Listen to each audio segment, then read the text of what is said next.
While searching through and addressing the last video about the giants, the Nephilim, and the fallen angels, I had a question and wondered, how many other mythological creatures descend from those of contaminated blood?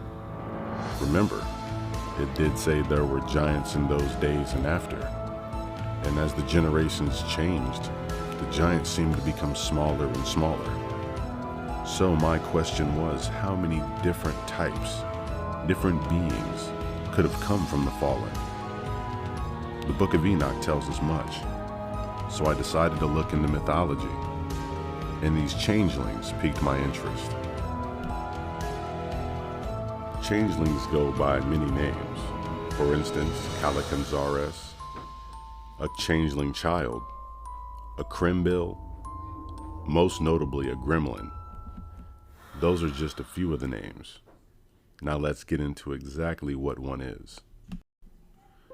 A changeling is what a fairy leaves behind when it steals a human child. This being looks at best like a sickly version of the child that it's stolen. Only a child who has not been christened can be taken. But in some traditions, a log rather than another changeling is left behind in order to punish the mother for some evil deed she has done or mistreatment in the past. The changeling is believed to be a deformed child or a dwarf, maybe an elf, a senile or old withered fairy playing a joke.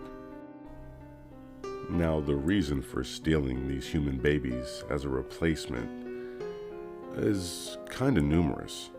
Some sources say that it can be done because the fairies are a real race. They're very tiny hidden people. But due to inbreeding, their bloodline has been contaminated, and pretty much they're looking for an outcross. Other possibilities include the taking of a human child to deliver as a tithe, a 7-year tribute to some form of evil that some of these fairies worship. Now that's terrifying when you think about it. Some sources say, depending on the type of fairy, that these human babies are a gift or a desire. Being wonderfully beautiful, they only take the most beautiful children, but they enjoy them as playthings or slaves, maybe even when they grow up to become their significant other. But changeling folklore is said to have originated to explain why a child is born with physical or mental defects. But I don't necessarily believe this to be true, as the story of the changelings show up everywhere from China to France to Germany, Great Britain, Greece, Ireland. They can be heard of in Indian folklore, Scotland, and Scandinavian countries. So let's be honest here.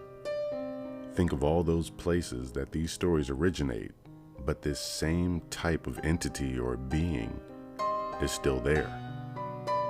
How could this be in so many places all at once? Makes you think, doesn't it? Well, one thing that all these places have in common, especially with the changeling, is in the method to return it to a human child. To expose a changeling may be as simple as making it laugh or doing something amazing that shocks the fairy into leaving of its own accord. And that is why it is said that if you have a perfectly healthy, laughing, smiling baby who all of a sudden falls ill and does not smile, seems like it has no emotion, that is when you want to question if your child has been swapped for a changeling. Now, for some of the methods, they weren't all nice on figuring out that one was a changeling, so we're not going to get too into those, only because those are a little dark, so we'll stay away from those in this video. In certain parts of Great Britain, changelings are described as almost baby-looking creatures, having some type of deformity, maybe noticeable intellectual disabilities.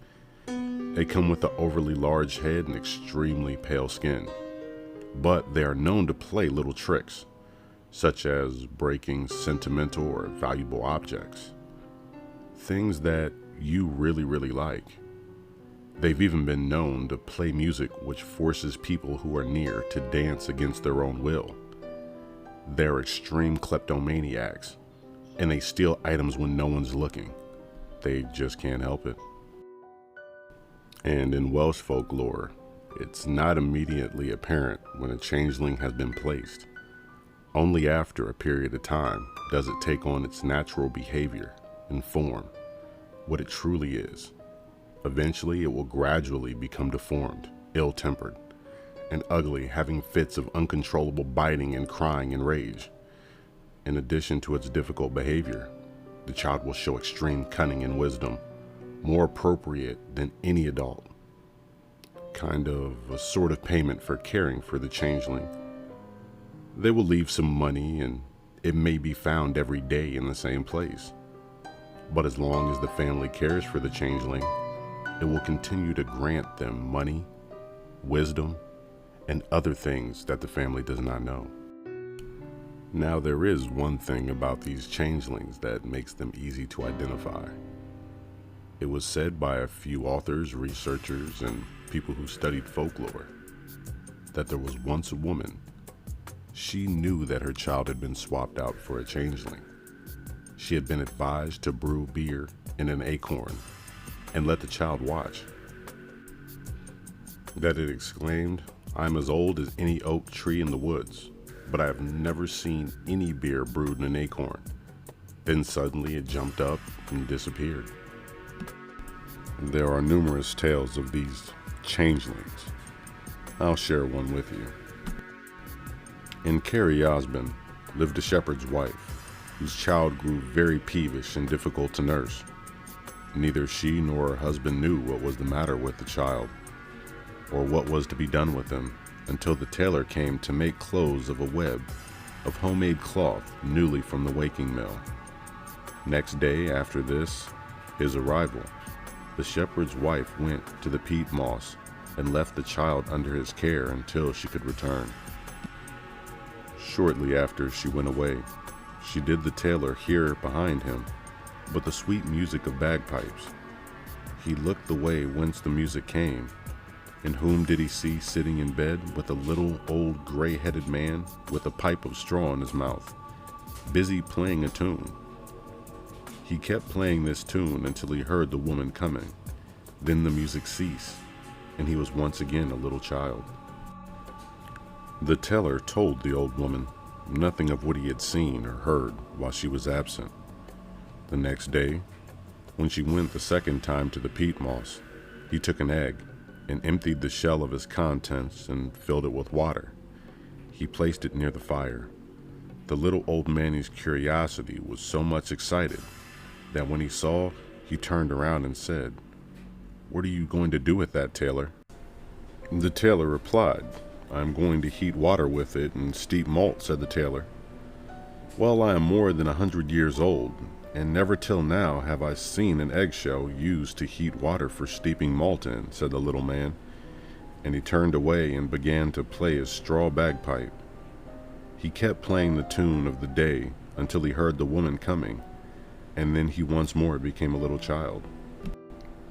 On the third day, the tailor told the woman what he had witnessed, and in his opinion, the child was nothing but a fairy. "And what am I to do with it?" the woman asked.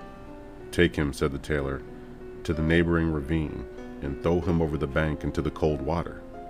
The woman did as she was told, but no sooner as the child had touched the water, he became a little gray mannequin. He then rose to his feet in a great rage and scrambled up the steep side of the ravine, threatening the woman with vengeance if he ever overtook her. But she took to her heels as fast as she could, and never looked behind her until she arrived at the house, where she found her own child was laid there before the doorstep. So when you're with your child, remember, always make your child laugh and smile.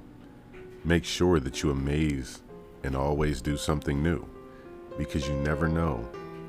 It might just prove that your child is not a changeling.